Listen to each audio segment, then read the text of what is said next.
Have you ever wondered why some people who grew up in emotionally chaotic homes end up developing chronic illnesses or autoimmune conditions later in life? It's not coincidence, it's connection. Today, we're going to explore how a child raised between toxic parents can grow into a perfectionist adult, constantly striving, never resting, until the body finally says, enough. This is not about blame. It's about understanding how emotional pain becomes physical, and how we can begin to reverse it. When a child grows up around a toxic couple, the home becomes unpredictable. One moment, calm. The next, full of tension, criticism, or silent withdrawal. The child's nervous system learns early. I must stay alert, or something bad will happen. Even if no one yells at the child directly, their body absorbs the emotional chaos. Cortisol levels rise. The nervous system is stuck in hypervigilance. The home that should feel safe becomes the first battlefield where the child's body learns to stay on guard, always scanning for danger. In toxic relationships, parents often lack emotional maturity. They turn to the child, not as a child, but as a confidant, caretaker, or emotional support system.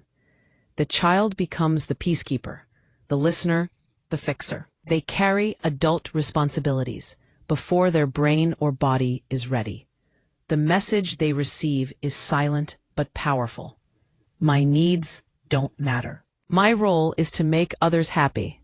So the child suppresses emotions like anger, sadness, and fear, because expressing them might create more conflict.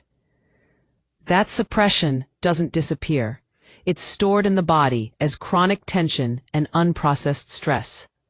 In many such homes, love feels conditional, earned only through performance.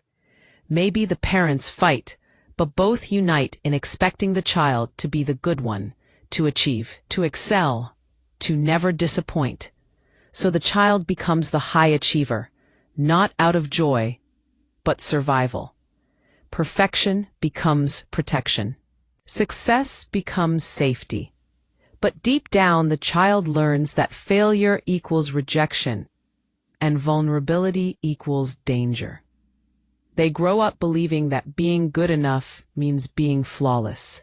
In school, work, relationships. This constant self-pressure is like running a marathon with no finish line. Here's where psychology meets biology. Chronic emotional stress doesn't just disappear. It becomes chronic physiological stress. The brain's HPA axis, hypothalamic pituitary adrenal system, controls how we respond to stress. In a parentified perfectionist adult, this system is always on. Long-term activation of stress hormones like cortisol leads to inflammation in the body, digestive imbalance, gut permeability, overactive immune responses. The immune system becomes confused. It starts attacking the body's own cells, the same way the child once attacked their own feelings to stay safe. So in a very symbolic way, the autoimmune response mirrors the psychological one. If I can't fight the world safely, I'll fight myself. This is how chronic emotional suppression and self-criticism literally turn into autoimmune patterns: Hashimoto's, rheumatoid arthritis, lupus, psoriasis, and many others. Let's map the full cycle clearly. As you can see, each stage builds upon the last, emotionally, mentally, and biologically.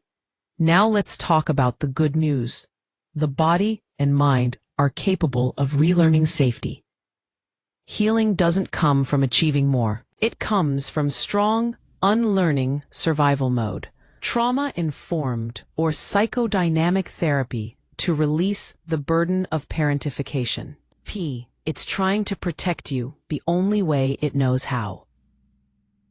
And with awareness, compassion, and gentle healing, can teach it that the war is over.